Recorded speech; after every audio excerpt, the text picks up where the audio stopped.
Olá pessoal, graça e paz, seja bem-vindo ao meu canal. Eu sou o pastor Everton Cordeiro e esse é um canal específico para a exaltação e glorificação de Jesus Cristo. E você é o nosso convidado. Se você ainda não é assinante do nosso canal, você pode se inscrever aqui no botãozinho embaixo. Você pode clicar aí e se inscrever. E não se esqueça de ativar o sininho para que você possa estar recebendo vários conteúdos que estarão sendo colocados aqui nesse canal acerca de diversos assuntos. Assuntos atuais, assuntos bíblicos, dúvidas, enigmas das Escrituras, mensagens que o céu trouxe aos nossos corações para abençoar sua casa, sua vida. Tenho certeza que você vai gostar demais desse canal, ok? Hoje eu quero falar de um assunto muito importante que muito tem tirado o sono de algumas pessoas. A Bíblia, de fato, ela é um livro que é inerrante? Há alguma brecha, algum erro em que possa colocar as Escrituras em xeque ou até mesmo levá-la ao descrédito público? Bem, na verdade, a Bíblia é a inerrante palavra de Deus. Deus não pode errar. Ele nunca errará. Ele nunca errou. Então a Bíblia, que é a sua palavra, ela é inerrante, ela é perfeita e não há erro nas Escrituras. Se você analisar dentro do contexto dos livros que foram escritos nos originais, ainda não se provou cientificamente com pesquisas e exames das letras sagradas, tanto no grego como no hebraico e aramaico, não se encontrou um erro sequer. Algumas Bíblias cópias em línguas têm algumas traduções que batem de forma errônea, mas dentro da língua original, a Bíblia é inerrante e não há uma sequer palavra errada nela. Deus não pode cometer erros. As Escrituras declaram enfaticamente que é impossível que Deus minta. Hebreus 6,18. Paulo fala do Deus que não pode mentir. Tito 1,12, ele é um Deus que, mesmo que não sejamos fiéis, ele permanecerá sempre fiel. Pois de maneira nenhuma ele pode negar a si mesmo. Deus é a verdade, Jó declarou, 14, verso 6. E assim também é a palavra dele. Jesus disse, o Pai, a tua palavra é verdade. João 17, 17. O salmista exclamou, as tuas palavras são em tudo verdade. A Bíblia é a palavra de Deus.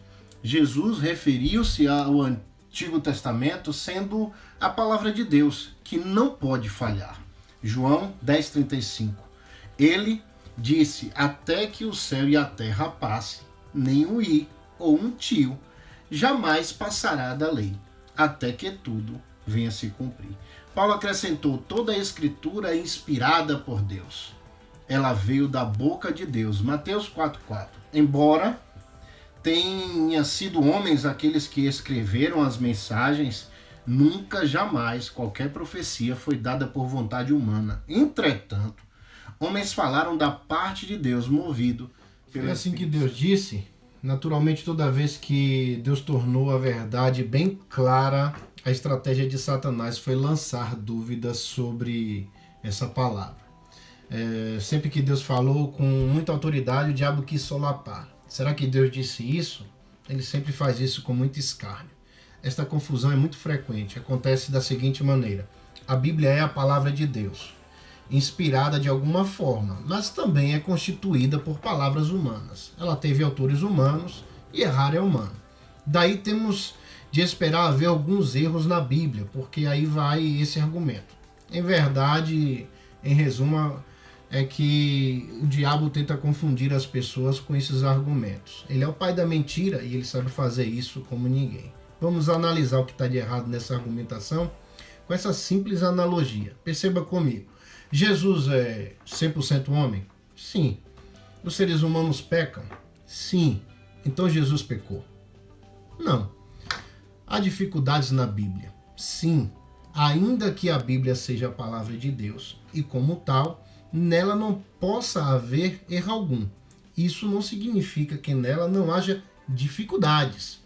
Todavia, Agostinho de Hipona observou o seguinte, se há algum erro não estar na Bíblia, mas naquele que a interpreta. Ou seja, o manuscrito utilizado tinha falhas ou a tradução, a interpretação feita está errada. Erros não se acham na revelação. Deus não falha, mas erro se encontra na interpretação. A Bíblia é isenta de erro, mas os que a criticam não são. Todas as alegações feitas nesse assunto baseiam-se em erros cometidos pelos próprios críticos. Erros que se enquadram dentro das categorias que eu quero analisar e apresentar agora para você. Preste atenção bem nisso. Erro número 1. Assumir que o que não foi explicado seja inexplicável. Nenhuma pessoa instruída alegaria ser capaz de explicar completamente todas as dificuldades bíblicas. Contudo, é um erro do crítico pressupor que o que não foi ainda explicado neste momento nunca o será. Quando um cientista se depara com uma anomalia na natureza, ele não desiste de fazer cuidadosos exames científicos adicionais. Pelo contrário, ele faz uso daquilo que não foi explicado como uma motivação para descobrir uma explicação. Nenhum cientista verdadeiro desiste de seu trabalho em desespero simplesmente porque não consegue explicar um dado fenômeno. Ele continua a fazer pesquisa com a confiança e a expectativa de encontrar uma resposta. E a história da ciência tem revelado que tal fé tem sido recompensada. Está aí. Erro número 2. Presumir que a Bíblia é culpada. Até provar em contrário, muitos críticos presumem que a Bíblia está errada, até que algo venha provar que ela está certa. Contudo, como acontece com qualquer cidadão acusado de um crime, a Bíblia deve se sentir como inocente, até que haja a prova da culpa. Isso não é querer dar-lhe nenhum tratamento especial, de forma alguma. Essa é a forma pela qual todos os relacionamentos humanos são feitos. Se assim não fosse, a vida não seria possível. Por exemplo, se presumíssemos que a sinalização de trânsito nas rodovias ou na cidade não fosse verdadeira, então provavelmente estaríamos mortos antes de poder provar o contrário, certo? Erro número 3. Confundir as nossas falíveis interpretações com a infalível revelação de Deus. Jesus afirmou que a Escritura não pode falhar. João 10,35. Sendo um livro infalível, a Bíblia é também irrevogável. Jesus declarou: porque em verdade vos digo, até que o céu e a terra passem, nenhum i ou um tio jamais passará da lei, até que tudo se cumpra. Mateus 5,18, Lucas 6,17. As Escrituras têm ainda a autoridade final, sendo a última palavra acerca de tudo que ela aborda. Jesus valeu-se da Bíblia para resistir ao tentador. Mateus 4, verso 4 ao 7. Para resolver discussões doutrinárias e para sustentar a sua autoridade, Jesus usou a própria palavra. Então ela é o fim em si mesmo. Erro de número 4. Falhar na compreensão do contexto da passagem. Essa é terrível. Talvez o erro mais comum dos críticos seja o de tirar um texto de seu próprio contexto. Como diz o adágio popular, um texto fora de contexto é simplesmente um pretexto. Tudo se pode provar a partir da Bíblia. Por meio desse procedimento errôneo, a Bíblia diz: não há Deus. Salmo 14, e verso 1. É claro que o contexto é: diz o insensato no seu coração, não há Deus. Alguém poderá afirmar categoricamente que Jesus nos advertiu: não resistai ao perverso. Mas o contexto de Mateus 5,39, anti-retaliatório em que ele lança esta proposição, não deve ser ignorado. Assim também, muitos não compreendem corretamente o contexto da afirmativa de Jesus quando ele disse: dá a quem te pede. Lá em Mateus capítulo 5, verso 42. Como se tivéssemos a obrigação de dar uma arma a uma criancinha que nos pedisse, ou de dar armamentos atômicos a Saddam Hussein, que já morreu, simplesmente por ele ter pedido. Imagine uma loucura dessa.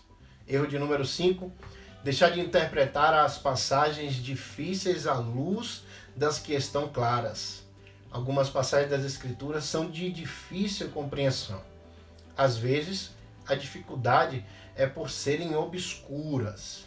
Outras vezes, a dificuldade está em que uma passagem parece estar ensinando algo contrário ao que uma outra parte da Escritura ensina com clareza.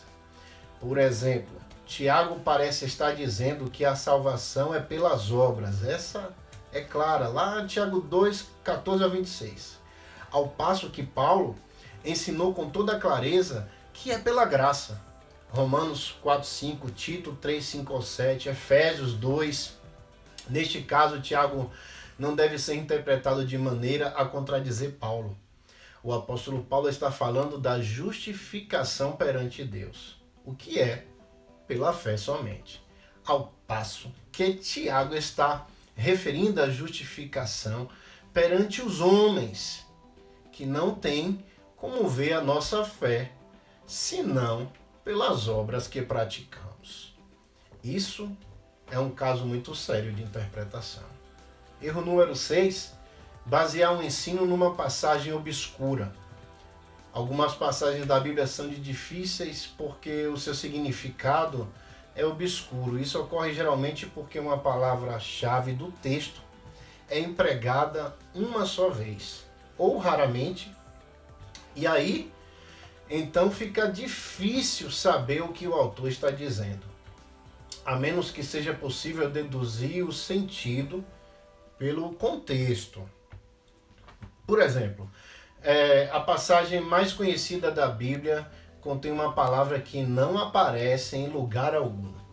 Em toda a literatura grega disponível até o tempo em que o Novo Testamento foi escrito, esta palavra aparece no que é comumente conhecido como a oração do Senhor, Mateus 6,11.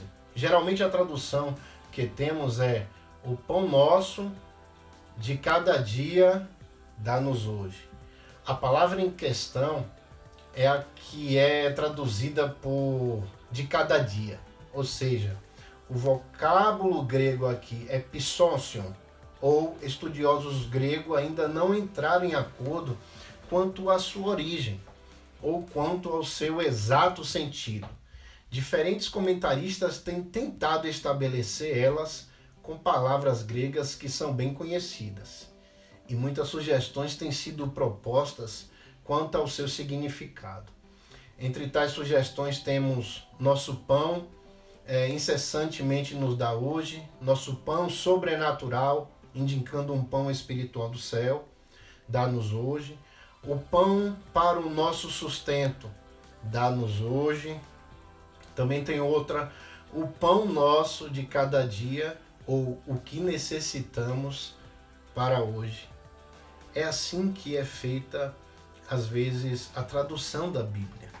Uma análise exegética profunda e análise de todos os textos que estão ali postos no original. Veja que não é um trabalho muito fácil, é um trabalho muito doloroso e difícil. Tenho me debruçado na interpretação do Apocalipse dos quatro principais, no início de Apocalipse 6, os 4 cavalos. O cavalo vermelho, preto, branco, e o outro cavalo que está no verso 8, que é amarelo. Bom, a nossa tradução no português diz que é amarelo. Se você buscar nas traduções do inglês, nas Bíblias americanas, vai estar cavalo cinza e também você vai encontrar cavalo verde. A palavra ali no grego é koloros, ou seja, esverdeado ou cores. E o esverdeado é mais enfático e mais apto dentro da interpretação. Quando você para analisar, Israel está cercada por países muçulmanos. Dentre esses países muçulmanos, as bandeiras Líbia, Irã, todas as bandeiras daquela região, na sua grande maioria, são branca, preta, vermelha e verde. O que isso quer dizer? Bom, eu vou ensinar isso num projeto maravilhoso que eu tenho, chamado Até que Ele Venha. Que você não pode... Erro de número 7. Esquecer-se de que a Bíblia é um livro humano, com características humanas, exceto pelas pequenas seções, tal como os 10 mandamentos, que foram escritos pelo próprio dedo de Deus. A Bíblia não foi verbalmente ditada. Seus escritores não foram secretários do Espírito Santo. Eles foram autores humanos, que empregaram estilos literários próprios, com o seu jeito de ver as coisas. Esses autores humanos, às vezes, tomaram informações de fontes humanas para o que escreveram. Josué 10:13, Atos 17:28, Coríntios 15:33. De fato, cada livro da Bíblia é uma composição feita por um escritor humano. Foram cerca de 40 autores, e isso é muito poderoso. Erro número 8, assumir que um relato parcial seja um relato falso. Com frequência, os críticos tiram conclusões precipitadas com respeito a um relato parcial, tornando-o como falso. Entretanto, não é bem assim. Do contrário, quase tudo que se tenha dito seria falso, já que poucas vezes há tempo e espaço suficiente para uma abordagem completa. É necessário cuidado. Ocasionalmente, a Bíblia expressa a mesma coisa de diferentes modos, ou pelo menos de diferentes pontos de vista. Em tempos distintos, portanto, a inspiração não exclui a diversidade de expressão. Cada um dos 4 autores do Evangelho relata a mesma história de uma maneira diferente, para um grupo diferente de pessoas, e às vezes dita em momentos e circunstâncias bem diferentes. Compare, por exemplo, aquela famosa confissão de Pedro no Evangelho segundo Mateus: Tu és o Cristo, Filho do Deus vivo. Marcos, ele diz assim: Tu és o Cristo. Em Lucas, ele vai dizer: És o Cristo. Eu acho isso lindo, porque todos expressam a mesma coisa de forma diferente. Erro número 9 é exigir citações do Antigo Testamento feitas no Novo Testamento que sejam exatamente iguais. Os críticos com frequência apontam para as variações ocorridas quando o Novo Testamento cita passagens do AT como provas de erro. Entretanto, se esquecem de que uma citação não tem de ser uma repetição exata do que está escrito. Era então como é hoje, perfeitamente aceitável o estilo literário que cada um tem a sua própria essência, o seu próprio estilo, o seu próprio pensamento, sem que se empregue precisamente as mesmas palavras, mas sempre levando o mesmo sentido e transmitindo a expressão original do coração de Deus. Citações de textos do AT feitas no Novo Testamento enquadram-se em diferentes categorias. Às vezes é outra pessoa que está falando. Por exemplo, Zacarias registra que o Senhor está dizendo: olharão para mim a quem transpassaram. Zacarias 12:10. Quando isto é citado no Novo Testamento, é João e não Deus que está falando. Verão aquele a quem transpassaram. Então, para que a gente tenha uma ideia. Erro número 11 é presumir que a Bíblia aprova tudo que ela registra. É um erro admitir que tudo que há na Bíblia e tudo que contém nela seja recomendado por ela. Toda a Bíblia é verdadeira, mas ela registra algumas mentiras, como por exemplo as de Satanás, Raabe, né, e outras pessoas que fizeram atos e coisas ruins. A inspiração está sobre toda a palavra, de forma tão completa e abrangente que ela registra com exatidão e verdade até mesmo as mentiras e os erros dos que pecaram. A verdade na Bíblia encontra-se no que ela revela, não em tudo o que ela registra, sem que se faça esta distinção, e pode-se concluir de maneira errada que a Bíblia ensina a imoralidade porque ela narra o pecado de Davi, ou que ela promove a poligamia porque registra o caso de Salomão, ou até mesmo que ela ensina o ateísmo por citar o tolo que diz não há Deus. Isso tem que estar muito bem registrado em nossos corações. Erro de número 15, esquecer-se de que somente o texto original é isento de erros, e não qualquer cópia das Escrituras.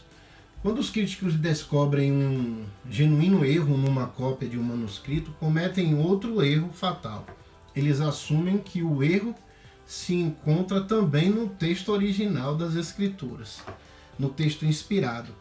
Esquecem de que Deus proferiu o texto original das Escrituras, não as suas cópias. Portanto, somente o texto original é isento de erros. A inspiração não garante que toda a cópia dos originais fiquem sem erros. Portanto, temos de levar em conta que pequenos erros podem ser encontrados em alguns manuscritos, que são cópias dos textos originais. Mas, de novo, como Agostinho com sabedoria observou, quando nos deparamos com um assim chamado erro na Bíblia, temos de admitir uma entre duas alternativas: ou o manuscrito não foi copiado corretamente, ou não entendemos as Escrituras direito. O que não podemos presupor é que Deus tenha cometido um erro. Na inspiração do texto original, ele não errou. A Bíblia é inerrante, poderosa, eficaz, penetrante, mais que espada de dois fios, apta para discernir intenções e desejos do coração. Deus te abençoe, fica na paz. Esse foi Em Defesa do Melhor e Mais Poderoso Livro de Toda a Terra. Se inscreva no canal, deixe o seu like, comente, compartilhe esse vídeo e fique conosco, pois teremos diversos vídeos no canal que vai edificar bastante a sua vida, e tenha certeza que você vai ser ricamente abençoado. Forte abraço, beijo no coração do pastor Everton. Fica com Deus.